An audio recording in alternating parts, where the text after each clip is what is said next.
மலர் மூலமாக ஐஸ்வர்யாவின் நிலைமை மிகவும் மோசமாகிவிட்டது என்ற செய்தி தமிழ் செல்விக்கு தெரிய வந்ததும் ஒரு நொடி கூட தாமதிக்காமல் அழகரை அழைத்துக் கொண்டு மருத்துவமனைக்கு கிளம்பி வருகிறாள். அவளுடைய மனதில் அப்போது கோபமோ பழைய பிரச்சனைகளோ எதுவுமே இல்லை.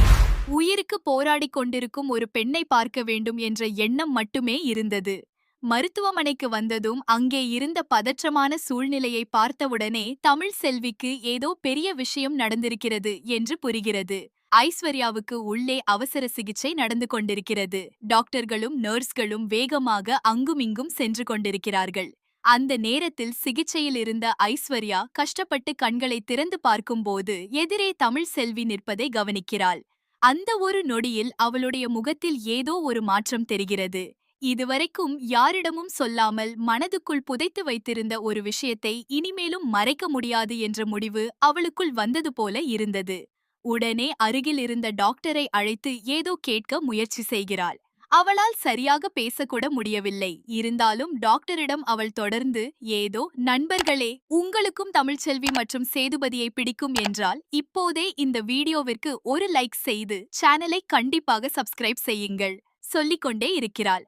அதை புரிந்து கொண்ட டாக்டர் உடனடியாக வெளியே வந்து குடும்பத்தினரை அழைக்கிறார். நீங்க எல்லாரும் உடனே உள்ள வாங்க, பேஷண்ட் ஒரு முக்கியமான விஷயம் சொல்லணும்னு சொல்றாங்க. அவங்க சொல்ல வேண்டியதை சொல்லி முடிச்ச பிறகுதான் சிகிச்சைக்கு முழுமையாக ஒத்துக்கிறாங்க. எங்களிடம் ரொம்ப குறைந்த நேரம்தான் இருக்கு. இன்னும் சில நிமிஷங்களில் அவங்களுடைய நிலைமை மீண்டும் மோசமாகலாம். தயவு செய்து அவங்களை யாரும் தொந்தரவு செய்யாமல் அமைதியாக பேச வையுங்கள். அவங்களுக்கு சிகிச்சை கொடுக்க வேண்டியது ரொம்ப அவசரம் என்று டாக்டர் சொல்லியதும் எல்லோருடைய முகத்திலும் பதற்றம் தெரிகிறது. என்ன சொல்லப் போகிறாள் ஐஸ்வர்யா என்ற கேள்வியோடு சேது, ஈஸ்வரி, தமிழ்செல்வி, சாவித்திரி உள்ளிட்டவர்கள் உள்ளே செல்கிறார்கள். உள்ளே சென்றவுடன் சேது ஐஸ்வர்யாவை பார்த்து மனம் உடைந்து போகிறான்.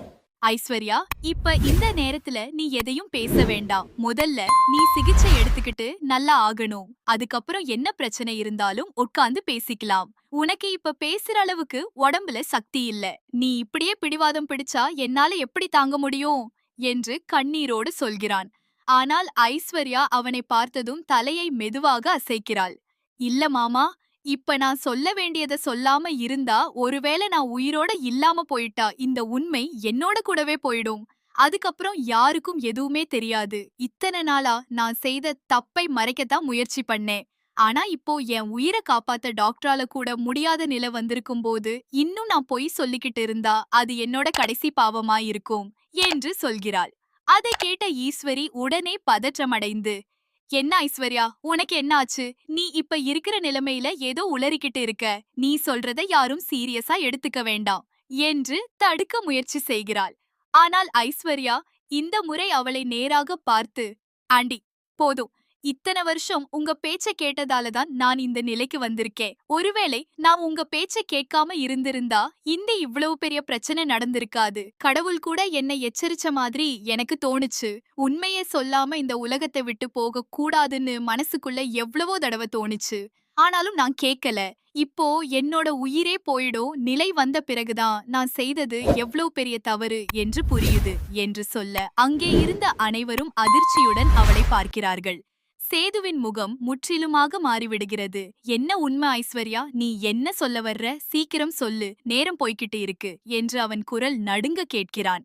அப்போது தமிழ்செல்வி அந்த இடத்தில் நிற்பதே தனக்கு முடியவில்லை என்பது போல மெதுவாக திரும்பி வெளியே போக முயற்சி செய்கிறாள். ஆனால் திடீரென்று ஐஸ்வர்யா தன்னுடைய கையை நீட்டி தமிழ்செல்வியின் கையை பிடித்துக் கொள்கிறாள். அதே நேரத்தில் மறுபுறம் இருந்த சேதுவின் கையையும் பிடித்து அந்த இரண்டு கைகளையும் ஒன்றாக சேர்த்து வைக்கிறாள்.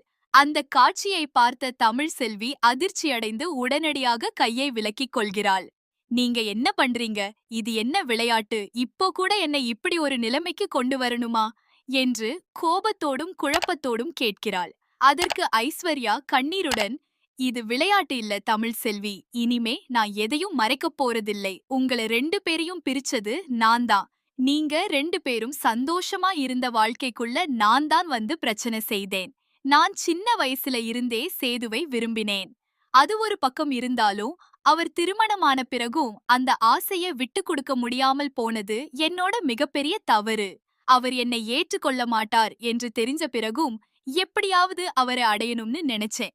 அந்த ஆசைதான் என்னை தவறான பாதைக்கு அழைத்துச்சு என்று சொல்லத் தொடங்குகிறாள். அங்கே இருந்தவர்களின் முகத்தில் அதிர்ச்சி அதிகரிக்கிறது. ஐஸ்வர்யா தொடர்ந்து, ஒரு கட்டத்தில் உங்களை இருவரையும்